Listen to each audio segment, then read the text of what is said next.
नमस्कार, अपना प्रदेश उत्तर प्रदेश उत्तराखंड देख रहे हैं आप। मैं हूं आपके साथ पूजा मोहन पांडे। बुलेटिन की शुरुआत बड़ी और अहम जानकारी के साथ करेंगे। देहरादून से बड़ी खबर सामने आ रही है। मुख्यमंत्री पुष्कर सिंह धामी इस समय हाई लेवल मीटिंग ले रहे हैं। सचिवालय में ये मीटिंग चल रही है।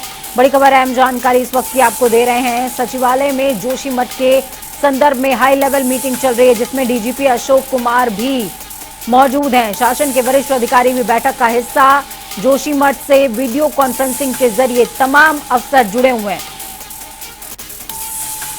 तस्वीरें भी आपको दिखा रहे हैं, तस्वीरें बेहद खास। सीएम पुष्कर सिंह धामी बैठक ले रहे हैं। आपको बता दें, जोशीमठ में जिस तरीके के हालात हैं, उसके बाद सरकार अब जाकर एक्शन मोड पर आई है, जब कई हजार लोगों के जीवन पर संकट आ चुका है। इस खबर पर ज्यादा जानकारी के लिए ग्राउंड जीरो का रुख करते हैं। अजीत काम्बोज हमारे साथ में जुड़े हुए हैं। अजीत, क्या कुछ अपडेट, हाई लेवल मीटिंग में क्या कुछ मंथन हुआ है? बिल्कुल पूजा, लगभग 6:30 बजे से बैठक लगातार जारी है और जिस तरह से जो जानकारियां मिली है और जो तस्वीरें सामने आ रही है, मुख्य सचिव एसएस संधू और डीजीपी अशोक कुमार के साथ तमाम वरिष्ठ शासन के अधिकारी खुद बैठक में मौजूद हैं। इसके अलावा अगर गढ़वाल आयुक्त सुशील कुमार की बात की जाए, आपदा सचिव रंजीत सिन्हा की बात की जाए या फिर डीएम चमोली हिमांशु खुराना की बात की जाए, ये सब चमोली जनपद से वीडियो कॉन्फ्रेंसिंग के माध्यम से बैठक में जुड़े हुए हैं। और पिछले 2 दिनों में जो भी मौका मुआयना तमाम अधिकारियों की तरफ से किया गया है, घटनास्थल का, तमाम जो जोशीमठ में भू धसाव की तस्वीरें खबरें सामने आ रही है, उसका निरीक्षण खुद स्थलीय यहाँ पर किया गया है। तो तमाम रिपोर्ट्स मुख्यमंत्री को उपलब्ध कराई गई हैं और मुख्यमंत्री खुद बारीकी से सभी चीजें देख रहे हैं। मुख्यमंत्री ने बकायदा जोशीमठ का जो एक ड्राफ्ट है, एक जो नक्शा कह सकते हैं उसको सीधे तौर पर, वो यहाँ पर देखा है कि क्या स्थिति वहां पर हो सकती है, सिचुएशन किस तरह की है। सुशील कुमार जो गढ़वाल आयुक्त है, वो लगातार 2 दिन से कैंप किए हुए हैं जोशीमठ में ही, तो उन्होंने तमाम स्थलीय निरीक्षण किए हैं। अगर किसी को शिफ्टिंग करने की बात हुई है तो वो उनके स्तर से की गई है। तो तमाम ऐसी व्यवस्थाएं थी जो बनाने की कोशिश मौके पर की गई है और अब खुद मुख्यमंत्री जब मॉनिटर कर रहे हैं, तमाम व्यवस्थाएं यहाँ पर जांचने का काम कर रहे हैं, तो उम्मीद है कि काफी कुछ बेहतर निकलकर सामने आएगा। और आपने बिल्कुल सही कहा कि सरकार अब जागी है, लेकिन सरकार ने जागने के साथ ही काम यहाँ पर जरूर शुरू कर दिया है। मौके पर अधिकारियों की फौज उतारी गई है, तो एनडीआरएफ एसडीआरएफ को भी यहाँ पर अलर्ट मोड पर रखा गया है और मुख्यमंत्री खुद पूरी मॉनिटर कर रहे हैं। कल उनका दौरा प्रस्तावित है चमोली जनपद के जोशीमठ का, तो साफ है कि जब खुद मुख्यमंत्री घटनास्थल पर होंगे, मौके का निरीक्षण करेंगे, तो काफी चीजें और क्लियर होने की उम्मीद है। इस दौरान ये भी निकल कर सामने आ रहा था अजीत की एनटीपीसी को करीबन 2000 फैब्रिकेटेड हाउसेस बनाने के भी आदेश दिए गए हैं। ऐसे हाउसेस जो कि अगर किसी भी तरह की आपदा आती है तो उसमें सुरक्षित हों। वो जाए तो एनटीपीसी का जो पूरा प्रोजेक्ट है वो वहां पर चल रहा था और उसके चलते ही सबसे ज्यादा जो शिकायतें हैं ग्रामीणों की वो यही है कि एनटीपीसी के प्रोजेक्ट के चलते ही जो भू धसाव की तस्वीरें हैं वो निकलकर सामने आ रही है। ऐसे में जो बात निकलकर सामने आई कि एनटीपीसी वहां पर प्री फैब्रिकेटेड जो हाउसेज हैं उनको बनाने का काम करेगा। हालांकि इसके औपचारिक अभी ऐलान या घोषणा होने की सूचना नहीं है या ऑफिशियल ऑर्डर कोई सामने नहीं आया है, लेकिन इतना जरूर है कि शासन की तरफ से एनटीपीसी को अलर्ट किया गया है कि अगर कोई भी परेशानी होती है या सीधे तौर पर अगर कोई भी हाउसेस बनाने की स्थिति पैदा होती है तो आपको तत्काल काम पर जुटना होगा। और सीधे तौर पर अगर ग्रामीणों को वहां पर या स्थानीय निवासियों को शिफ्ट किया जाता है तो एनटीपीसी के पास इतना काम या इतनी उनके पास टीम है कि वो तत्काल इनके लिए घर राशन मुहैया करा सकते हैं। तो ऐसे में सरकार ने उनको भी तत्काल उपलब्ध रहने के निर्देश जारी किए हैं। और बाकी अभी जब मुख्यमंत्री की बैठक शुरू हुई है और इसमें काफी कुछ चीजें निकलकर सामने आएंगी। हाई लेवल मीटिंग है, उम्मीद है कि लंबा चलेगी ये बैठक।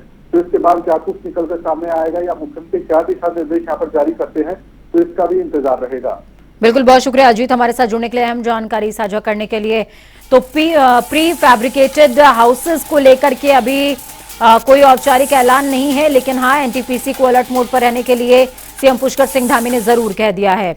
दूसरी तरफ जोशीमठ में हो रहे भूधसाव के लिए कांग्रेस के प्रदेश अध्यक्ष करण माहरा ने सरकार को जिम्मेदार ठहराया। उन्होंने कहा कि वर्ष 1976 में ही यह आशंका जताई गई थी कि जोशीमठ कमजोर भूमि पर बना हुआ है। इसके बावजूद भी एनटीपीसी ने जोशीमठ में बड़े पैमाने पर निर्माण कार्य को अंजाम दिया, जिसपे तत्कालीन विधायक और वर्तमान में बीजेपी के प्रदेश अध्यक्ष ने अब तक अपनी जिम्मेदारी का निर्वहन नहीं किया है। रेलवे जो 29 एकड़ की डिमांड कर रही थी, 29 एकड़ को कह रही है और 34 एकड़, 2 बार अलग अलग एफिडेविट दिए गए।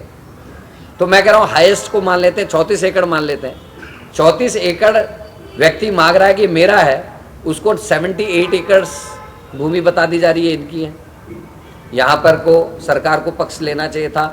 नगर पालिका ने टैक्सेस लिए हैं, 1940 के पट्टे हैं, फ्री होल्ड जमीन है, उनका कोई नहीं, बिना सीमांकन के तोड़फोड़ के आदेश कराए गए और सरकार उसमें पक्षधर नहीं बनती। ये हमारा आरोप है। अब ये जो मैं दो घटनाओं को सिमिट्री की बात कर रहा था उस पर आता हूं कि जो धर्म की बात करते, जो नैरेटिव पैदा करना चाहते हैं धर्म को लेकर, वो सरकार सनातन धर्म की बात तो करती है, लेकिन सनातन धर्मियों के इष्ट देवता नरसिंह भगवान जी का जो घर है उसको बचाने की जो मुहिम चल रही है, उसके लिए जो लोग प्रयास कर रहे हैं। यहाँ आज हमारे पूर्व प्रमुख जी भी आए हैं, नौटियाल साहब हैं हमारे, जो पूरी संस्कृति और उस कमेटी को देखते हैं, धार्मिक कमेटी को देखते हैं, वहाँ आप हमारे बीच में बैठे हैं। ये सब लोग तो आंदोलन कर रहे हैं, सब कांग्रेसी हैं। तो करण मारा को सुन रहे थे, आज साफ तौर पर सरकार को घेरते नजर आए। उन्होंने कहा कि नरसिंह भगवान का जो द्वार है, यहाँ पर जोशी मठ का जिक्र वो कर रहे थे, उसको बचाने के लिए सरकार की तरफ से वो कवायतें नहीं की जा रही हैं जो उनको करनी चाहिए। दूसरी तरफ योग गुरु दीपांकर महाराज ने सरकार से मांग की है कि कश्मीर में हिंदुओं की टारगेट किलिंग बंद होने तक उन्हें वहां ना बसाया जाए। साथ ही उन्होंने कहा है कि आतंक फैलाने वाले आतंकियों का सरकार को खात्मा कर देना चाहिए। दीपांकर महाराज ने यह भी कहा कि धर्म पूछकर लोगों को गोलियों से भूनने वाले लोग मानवता के दुश्मन हैं, उन्हें मृत्युदंड मिलना ही चाहिए। इससे पहले भी कई किलिंग हो चुकी है, इससे पहले भी कई लोगों को मारा जा चुका है, मगर इस बार जब देखा कि दो छोटे छोटे से बच्चे इस टारगेट किलिंग का शिकार हुए, यकीन मानिए निशब्द करने जैसा और स्तब्ध करने जैसा। शायद मुझे लगता है कि कई बार हम लोग पत्थर हो जाते हैं, देख नहीं पाते कि ये हो क्या रहा है। मगर जितनी बड़ी ये चुनौती है जिसका सामना करने जैसी स्थिति है, ये बहुत भयावह है और मुझे लगता है कि इसका डटकर सामना करना चाहिए और इसको समाप्त करना चाहिए। और जब तक ये स्थिति घाटी में व्याप्त है, मुझे लगता है कि वहां पर हिंदुओं को बसाना नहीं चाहिए जब तक ये सिचुएशन वहां पर व्याप्त है। जैसे ही ये सिचुएशन बेटर हो उसके बाद आप बसाइए। अगर जो आप वहां बसा रहे हैं तो आप मानिए कि शेर पकड़ने के लिए बकरा बांधने जैसा है, तो मैं से उचित नहीं। तो वहीं दूसरी तरफ उत्तर प्रदेश की अगर बात करें तो ठंड जानलेवा हो गई है। कड़ाके की सर्दी से शहरवासियों का जीना मुहाल है। आपको बता दें कि रात का तापमान 4.4 डिग्री सेल्सियस दर्ज किया गया। हालात ऐसे कि कानपुर में कई लोगों की हार्ट अटैक और ब्रेन स्ट्रोक से जान चली गई। देखिए हमारी एक खास रिपोर्ट।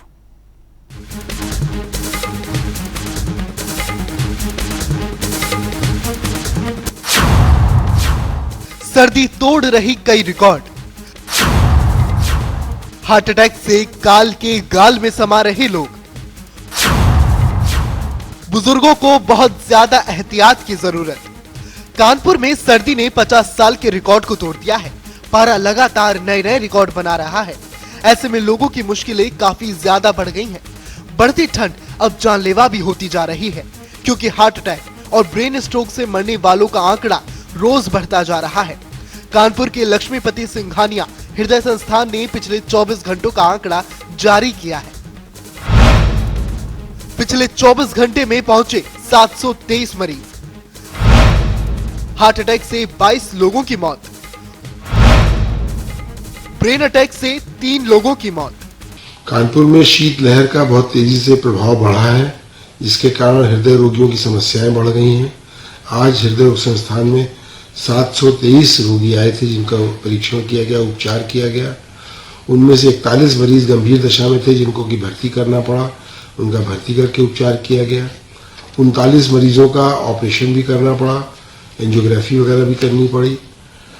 और 7 पेशेंट ऐसे थे जिनकी की इलाज के दौरान मृत्यु हुई, और 15 पेशेंट एक दिन में ब्रॉड डेड लाए गए, यानी कि जब वो पहुंचे हैं तो उनकी पहले से ही मृत्यु हो चुकी थी।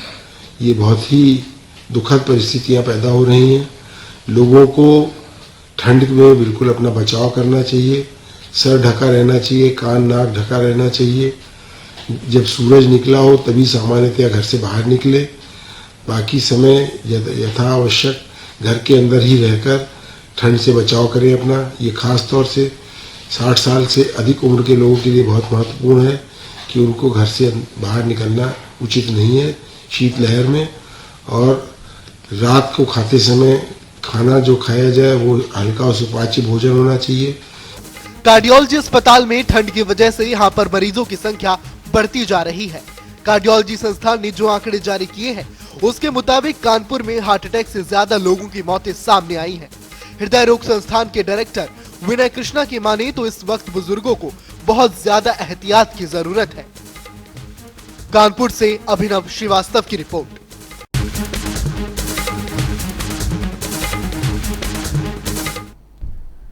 उत्तर रेलवे अपने 40 छोटे स्टेशंस को अमृत भारत स्टेशन योजना के तहत संवारने की तैयारी कर रहा है। इससे स्टेशंस पर न केवल यात्री सुविधाएं बेहतर होंगी बल्कि यातायात प्रबंधन जैसे काम भी इस योजना में शामिल किए गए हैं। रेलवे बोर्ड ने विकास के नए मानक तय करते हुए अमृत भारत स्टेशन योजना लागू करने का निर्णय किया है और अब इस योजना में विकास के मानक तब्दील कर दिए गए हैं।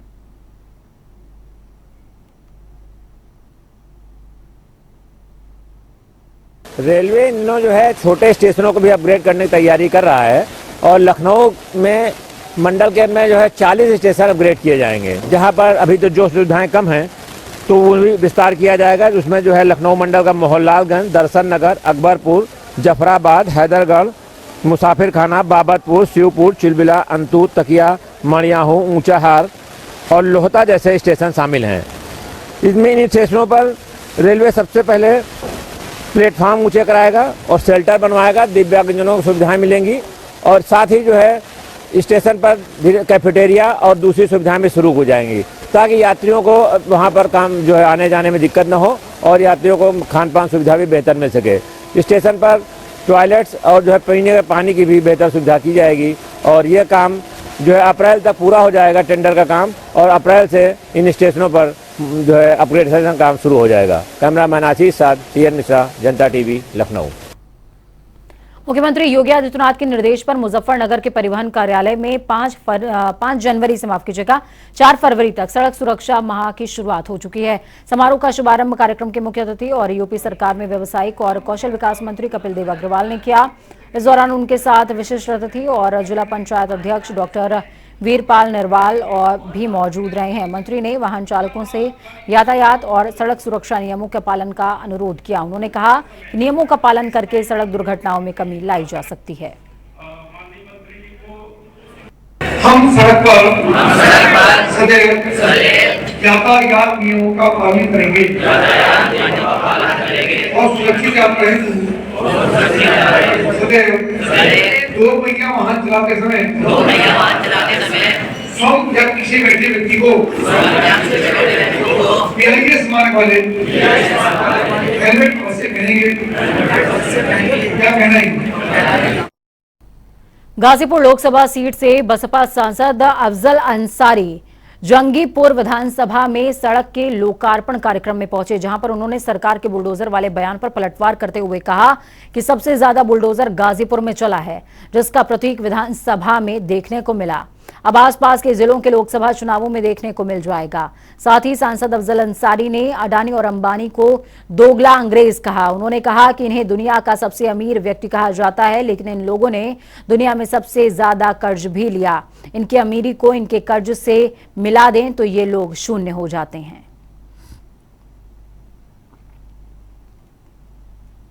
ईमान से लड़े बगैर पार नहीं पाओगे, ये देश को गुलाम बना देंगे। अंग्रेज ना यहाँ से और गुलामी करे।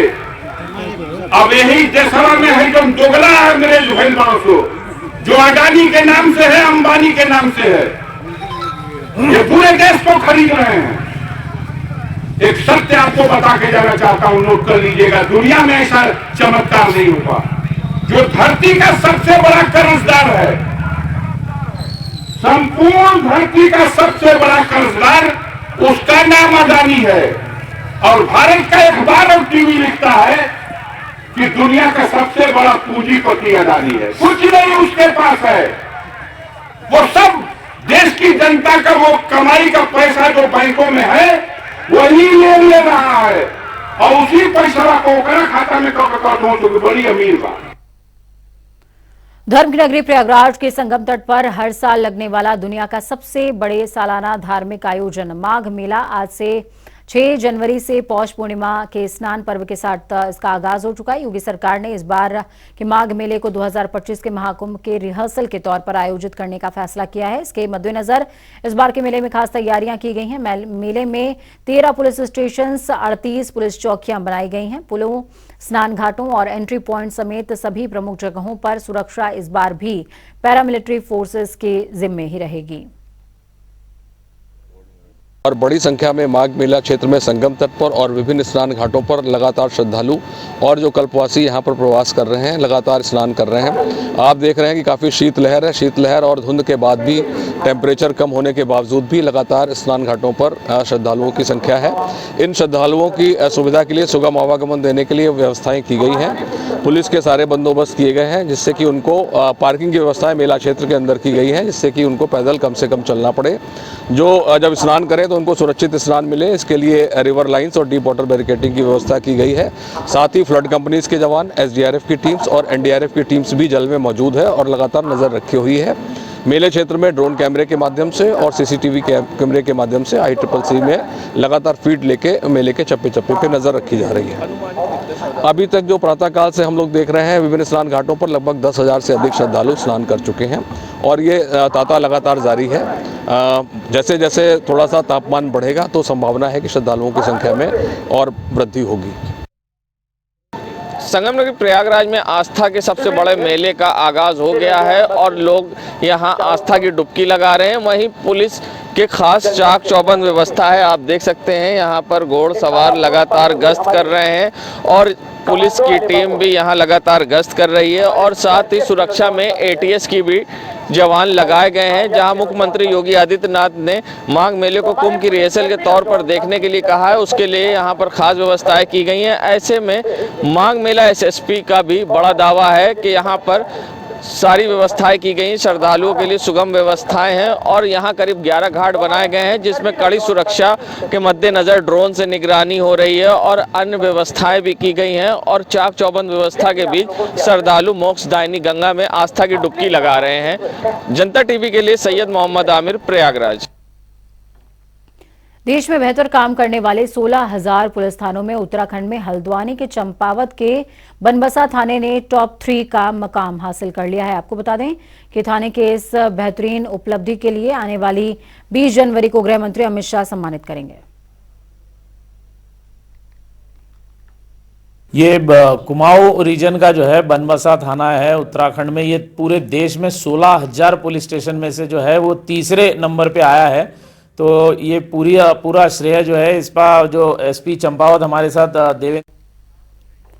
तो वहीं उत्तरकाशी में आज असी गंगा घाटी के ग्रामीणों ने सड़क की बदहाल हालत को लेकर के PMGSY कार्यालय में प्रदर्शन किया है। इस दौरान ग्रामीणों ने नाराज होते हुए अधिशासी अभियंता का घेराव करते हुए ऑफिस में ताला लगा दिया, जिसके बाद ग्रामीणों ने ढोल दमाऊ के साथ में जिला अधिकारी कार्यालय पहुंचकर जमकर प्रदर्शन किया। ग्रामीणों का साफ तौर पर कहना है कि जिला मुख्यालय से मात्र 5 किलोमीटर की दूरी पर यह सड़क शुरू होती है, लेकिन उसके बाद भी शासन प्रशासन इस सड़क की सुध नहीं ले रहा। देहरादून में जहां एक और प्रदेश में कड़ाके की ठंड पड़ रही है, तो ठंड की वजह से आम जनजीवन भी अस्त व्यस्त हो चुका है। तो वहीं अब उत्तराखंड के पर्वतीय और मैदानी क्षेत्रों में रहने वाले लोगों के लिए राहत भरी खबर। उत्तराखंड मौसम विज्ञान केंद्र के निदेशक विक्रम सिंह के मुताबिक प्रदेश में आगामी 11 जनवरी तक तापमान बढ़ने के आसार हैं और मैदानी इलाकों के साथ साथ पर्वतीय इलाकों में ठंड का प्रकोप कम हो सकता है। हालांकि विक्रम सिंह ने यह भी बताया है कि आगामी 12 जनवरी को एक पश्चिमी विक्षोभ उत्तराखंड पहुंच रहा है, जिसकी वजह से 12 जनवरी से अगले कुछ दिनों तक मैदानी इलाकों में मध्यम स्तर की बारिश होगी और पर्वतीय क्षेत्रों की अगर बात करें तो हिमपात होने की संभावना है। बिल्कुल, देखिए उत्तराखंड के लिए अगर मौसम की बात करें तो आज आपकी जो है 6 तारीख हो गई है जनवरी की। तो आज से आगे आप देखेंगे जो 4 से 5 दिन का समय है, करीब 10 तारीख तक या 11 तारीख तक कह लीजिए, तो जो तापमान है वो बढ़ने वाले हैं। वेदर की कोई एक्टिविटी विशेष कुछ भी नहीं है। मैदानी क्षेत्रों में जो कोहरा है उधम सिंह नगर या हरिद्वार में, तो वो कोहरा भी समाप्त होगा और कल से आप देखेंगे आज से ही बल्कि जो है तापमान बढ़ने शुरू हो जाएंगे। तो वहाँ पे जो दिन के समय खासकर जो शीत दिवस वाली स्थिति बनी हुई थी, कभी 4-5 दिन भी 6 दिन भी कल बात कर सकते हैं, पीछे थी ऐसी स्थिति। तो अब उसमें जो है ये कोहरा चला जाएगा, दिन के तापमान ठीक हो जाएंगे, सामान्य से ऊपर ही आने शुरू हो जाएंगे। उत्तराखंड बोर्ड ने बोर्ड परीक्षा का टाइम टेबल जारी कर दिया है। आपको बता दें कि परीक्षा 16 मार्च से शुरू हो रही है और 6 अप्रैल को खत्म हो रही है, जिसमें 16 मार्च से इंटरमीडिएट जबकि 17 मार्च से हाई स्कूल की परीक्षा प्रारंभ की जाएगी। तो वहीं 1 फरवरी से 28 फरवरी तक हाई स्कूल और इंटरमीडिएट की प्रयोगात्मक यानी कि प्रैक्टिकल एग्जाम्स होंगे।